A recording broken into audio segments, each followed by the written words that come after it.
मी ऑफिसमधून जरा लवकर घरी आलो. माझ्याकडे मधल्या गेटची चावी असायची आणि मी दरवाजाचे कुलूप उघडून आत यायचो.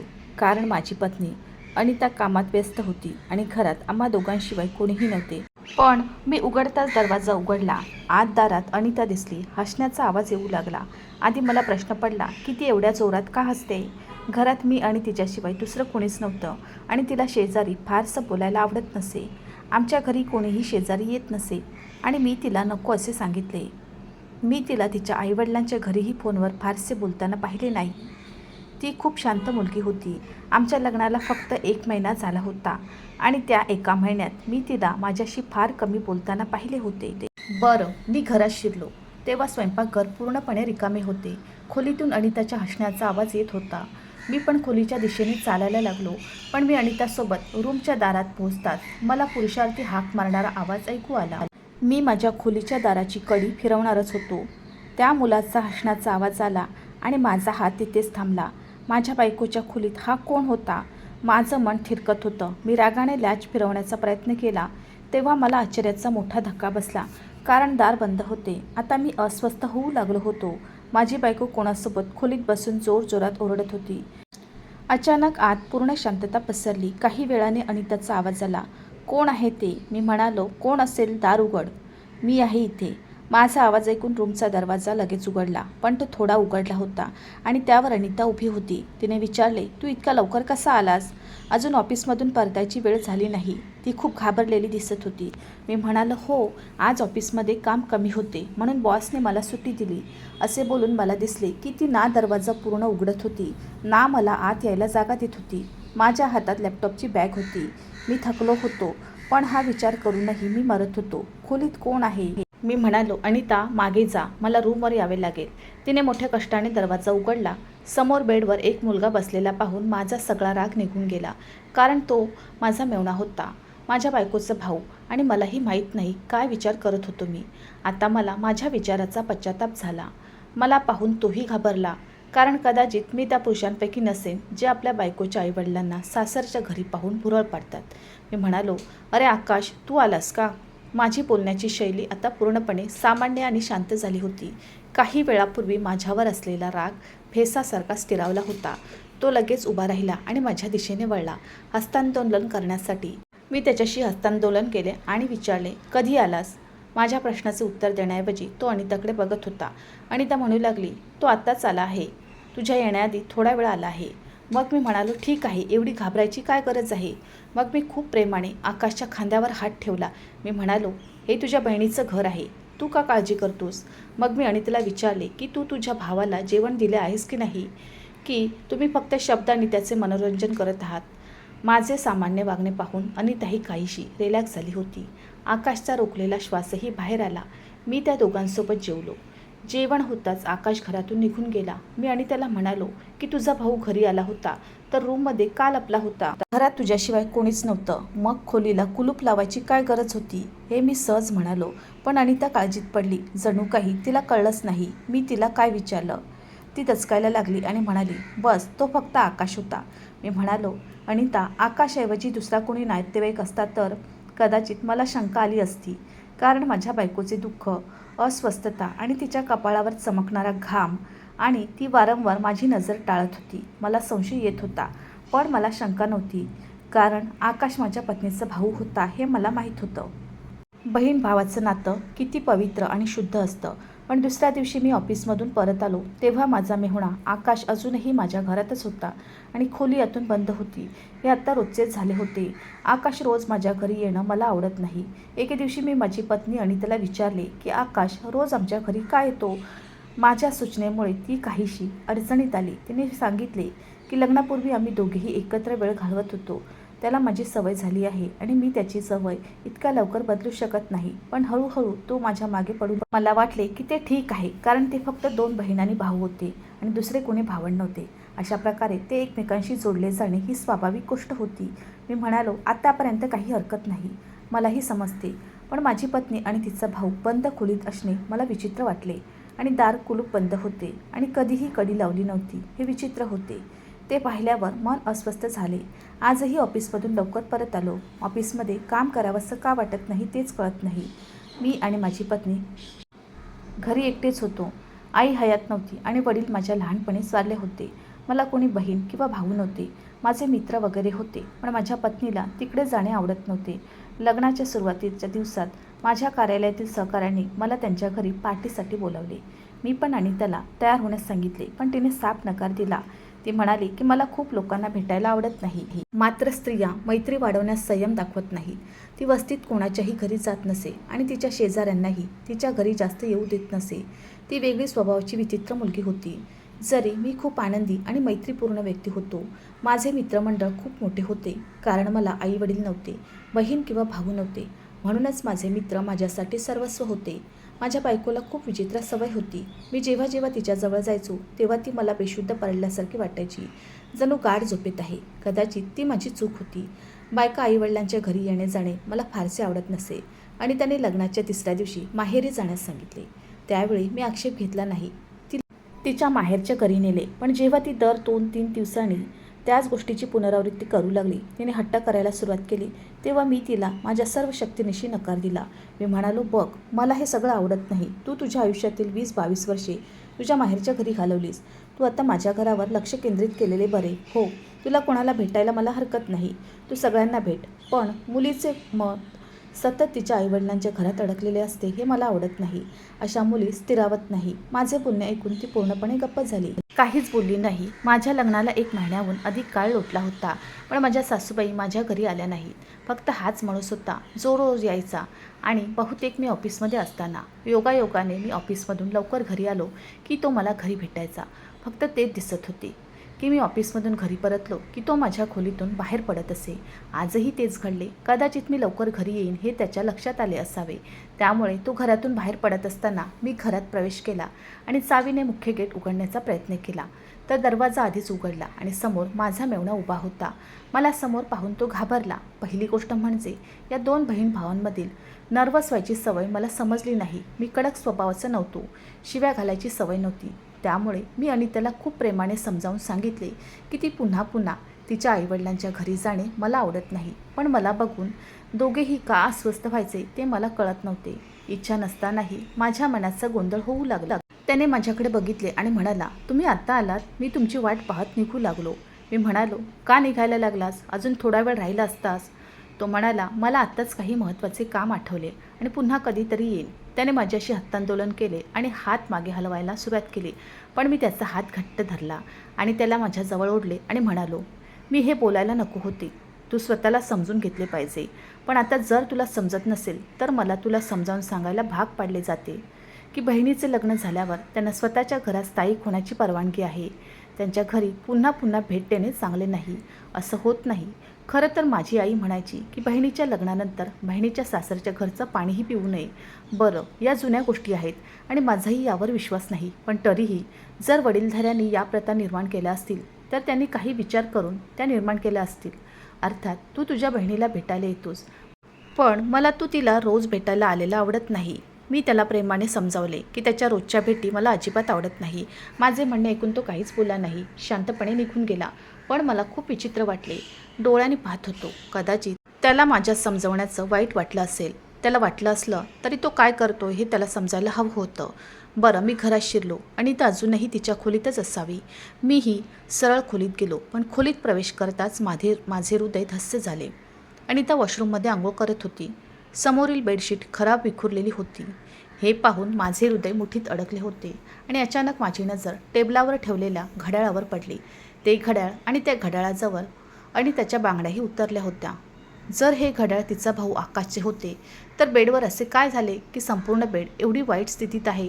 हा विचार करून माझे हृदय धडधडणे विसरले होते. माझ्या डोक्यात आणखी एक स्फोट झाला. जेव्हा मी या गोंधळातच होतो, पलंगाच्या खाली प्रोटेक्शनचे रिकामे पॅकेटही पडले होते आणि ते पॅकेट बघून मी श्वास घ्यायला विसरलो. माझ्या मनात जे आले त्याचा विचार करणेही मी पाप समजले. पण खोलीची स्थिती कशीही असली तरी काही वेळापूर्वीच या खोलीत काय घडले होते याची साक्ष देत वॉशरूमचा दरवाजा उघडला आणि अनिता तिच्या ओल्या केसांभोवती टॉवेल गुंडाळून बाहेर आली. पण मला पाहून ती थांबली. ती म्हणाली, तुझी ऑफिसची ड्युटी बदलली आहे का? आता तू लवकर यायला लागला आहेस. मी तिला उत्तर दिले नाही, पण बेडशीटने तिला पॅकेटमधून नजर काढण्यापासून रोखले. बेडवर तिच्या बांगड्या पाहून अनिताने लगेच तिच्या मनगटाकडे पाहिले आणि मग बांगड्या घालायला सुरुवात केली. कदाचित तिची नजर अजून पॅकेटवर पडली नव्हती. मी म्हणालो, ही चादर का विखुरली आहे? मग ती म्हणाली की तू यायच्या आधी ती साफ करणार होती. मी खोली पूर्णपणे स्वच्छ ठेवते. आज तुम्ही लवकर आलात त्यामुळे तुम्हाला विखुरल्यासारखे वाटत आहे, असे म्हणत तिने बांगड्या उचलून मनगटात घालायला सुरुवात केली. त्याचवेळी तिने ते पुरुषी घड्याळ आपल्या मुठीत धरले होते. कदाचित ती माझ्यापासून लपवण्याचा प्रयत्न करत होती. याबरोबर उशी उचलू लागली. मी खाली वाकून पॅकेट उचलले आणि तिला दिले. ते पाहून तिचा चेहरा फिका पडला. मी म्हणालो, अनिता हे काय आहे? काही वेळ ती काहीच बोलू शकली नाही. मग ती म्हणाली, कदाचित हे रात्रीचं पॅकेट असेल. मी ते डस्टबिनमध्ये ठेवायला विसरले. मी म्हणालो, पण अनिता त्या रात्री आमच्यात असं काही झालं नाही. मग हे पॅकेट आलं कुठून? ती म्हणाली, रोहन तू केस उपटणारा आहेस. हे रात्री घडले नाही तर त्याच्या आदल्या रात्री घडले. कदाचित ते पलंगाखाली गेलं असेल आणि आता कुठून तरी इकडून तिकडे चप्पलने आलं असेल. खोलीची साफसफाई झाली नसेल तर पॅकेटही खोलीतच पडून आहे. तिच्या उत्तराने माझे समाधान झाले नाही. मग मी म्हणालो की तू काय करत होतीस? ती काही बोलू लागली. मी फक्त विचार करत होतो की आंघोळ करून खोली स्वच्छ करून मग जेवू. पण मला गरम वाटत होते म्हणून आधी आंघोळ करायचा विचार केला. मी विचारले की आकाश आज आला होता का? हा प्रश्न मी मुद्दाम विचारला. मी त्याला गेटवर भेटलो होतो. तो आला होता हे मला माहीत होते. पण तिच्या प्रश्नाने मला आश्चर्य वाटले. ती म्हणाली, नाही तो आला नव्हता. तो रोज काय येणार? तिचं उत्तर ऐकून मी जागीच थिजलो. ती माझ्याशी का खोटे बोलत होती? मी त्याला स्वतः गेटवर पाहिले. आकाश गेल्यावर मी घरात शिरलो असावं असं कदाचित अनिताला वाटलं असावं. मी अनिताला आकाशला बाहेर गेटवर भेटलो होतो मी हताशपणे सांगितले नाही. ती मला म्हणाली, मी तुझ्यासाठी जेवण बनवते. तुला भूक लागली असेल. पण मी माझी सर्व भूक गमावली होती आणि माझे मन सावल्याने भरले होते. ज्या गोष्टी मला विचार करायच्या नव्हत्या त्या माझ्या मनात येऊ लागल्या. पण जेव्हा जेव्हा मी अनिता आणि आकाशच्या नात्याबद्दल विचार करायचो तेव्हा मला माझ्या विचारांचा पश्चाताप व्हायला लागला. पण मला असा विचार करायला भाग पाडलं. साहजिकच मला तसं काही दिसत नव्हतं. माझ्या मनाला खूप त्रास झाला. एकदा मी ऑफिसला जाण्यासाठी घराबाहेर पडलो तेव्हा माझ्या समोरच्या घरात राहणारा माझा शेजारीही त्यावेळी घरातून निघून गेला. तो मला सांगू लागला की तुमची हरकत नसेल तर मी तुम्हाला काही सांगू का? म्हणालो, यात वाईट वाटण्यासारखे काय आहे? तुला हवं ते बोल. ते म्हणाले की तुम्ही घरातून बाहेर पडताच काही वेळाने एक मुलगा तुमच्या घरी येतो आणि मग ऑफिसमधून येण्यापूर्वी निघून जातो. हे ऐकून मला धक्काच बसला. मग मी घरातून निघाल्याबरोबर आकाश लगेच घरी आला का? इतके तास तो काय करतो? बरं, मी त्या माणसाला सांगितलं की हो, तो माझा मेहुणा आहे आणि मी त्याला सांगितलं आहे की जर त्याची बहीण एकटी असेल तर त्याने यावं. माझे बोलणे ऐकून त्याने आश्चर्य व्यक्त केले. पण नंतर त्याचा दृष्टिकोन बदलला. मी विचार करत होतो की आकाश इतके तास घरी काय करतो? त्याला स्वतःचे काही काम आहे की नाही? बहिणीवर प्रेम करणे आणि तिच्या घरी येऊन बसणे शक्य आहे का? एकदा ऑफिसमधून सुट्टी घ्यायचा विचार केला. त्या दिवशी मी तेच केलं. मी ऑफिससाठी घरून निघालो पण ऑफिसला जाण्याऐवजी झाडामागे लपून बसतो जिथून मला कोणीही पाहू शकत नाही. असो, सकाळी आमच्या गल्लीत फारशी रहदारी नव्हती म्हणून कोणीही मला पाहिलं नाही. मी मागे उभा असलेला दिसलो नाही. 1 तासच उलटून गेला होता तेव्हा मी आकाशला त्याच्या बाईकसह माझ्या घराच्या दरवाजाजवळ पाहिले. त्याने बाईक तिथे उभी केली आणि घराचा दरवाजा ठोठावताच आणि त्याने लगेच दरवाजा उघडला. यावेळी ती हसत होती. दोघेही आत गेले होते. हे पाहून माझ्या शेजारच्या बोलण्यावर विश्वास बसला. मी माझ्या घराच्या मागच्या बाजूने भिंतीवरून उडी मारली आणि घरात आलो आणि हळूच माझ्या खोलीत घडलेला मागील बाजूच्या खिडकीजवळ उभा राहिलो. मी खिडकी उघडण्याचा प्रयत्न केला असता ते आतून बंद होते. मी विचार करत होतो की खोलीत दोघे भाऊ आणि बहीण काय करत आहेत हे कसे शोधायचे? मी घराच्या बाहेरच्या दिशेने हळूहळू चालायला लागलो तेव्हा मला दिसले की बाहेर असलेल्या स्वयंपाकघरातून त्याच्या शब्दांचा आवाज येत होता आणि लॉन्जमधील स्वयंपाकघराची खिडकी या बाजूला होती आणि यावेळी ते उघडे पडणे हा योगायोग होता.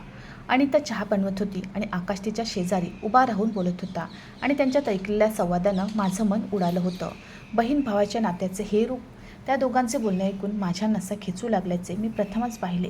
मी पाहिले की आकाशने अनिताला एकट्याने किचनमधून बाहेर काढले आणि मग त्याने जाऊन स्वतःला खोलीत कोंडून घेतले.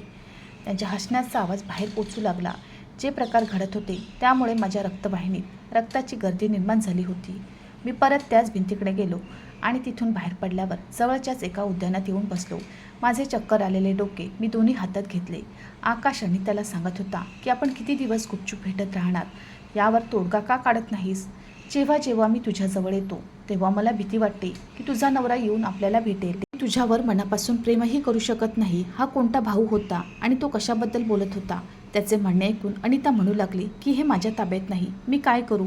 आकाश म्हणाला, मला रात्री झोप येत नाही जेव्हा मला वाटते की तो बास्टर्ड तुझ्याबरोबर असेल.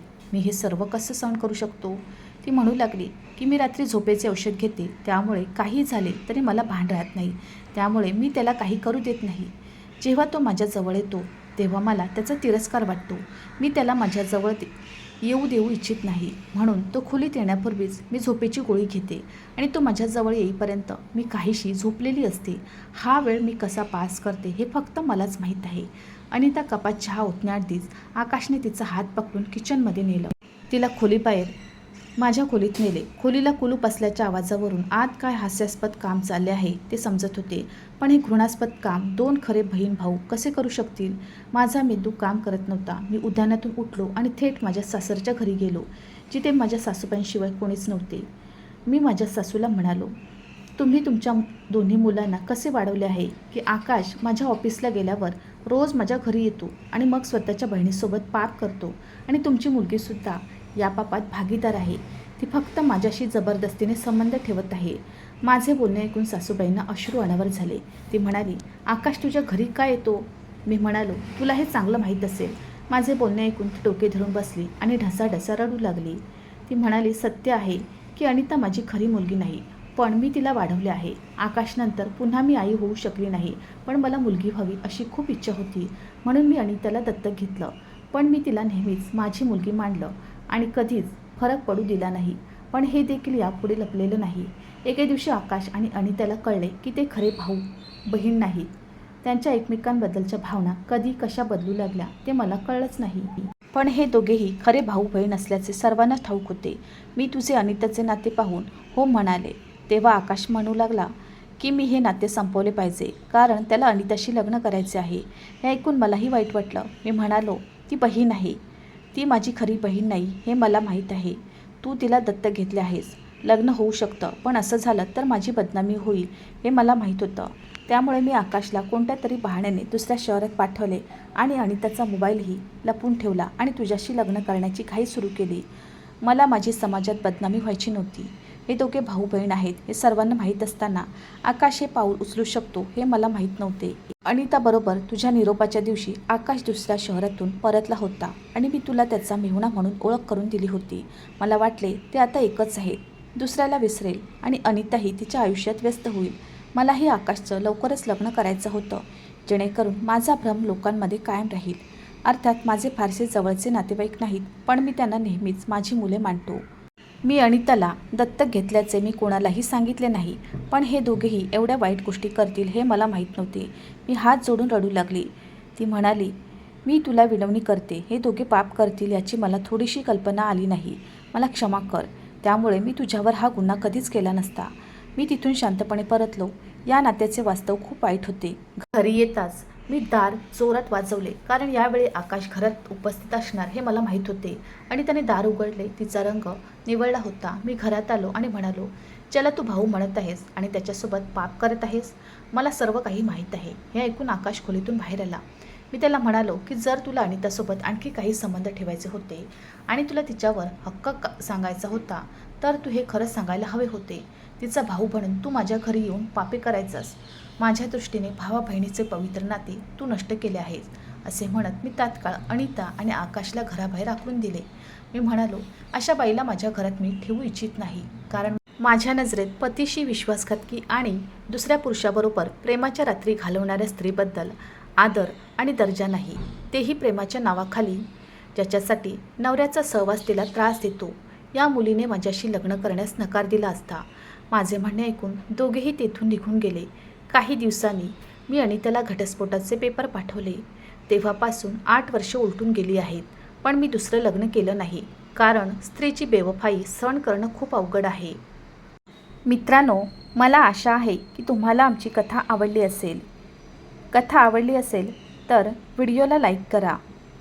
चॅनलवर नवीन असाल तर चॅनलला सबस्क्राईब करा आणि हो, नोटिफिकेशन बटन दाबा, जेणेकरून तुम्हाला पुढील अपडेट्स सर्वात आधी मिळतील. तुमचा मौल्यवान वेळ कथा ऐकण्यासाठी दिल्याबद्दल धन्यवाद. पुन्हा भेटू अशाच एका नवीन कथेसोबत.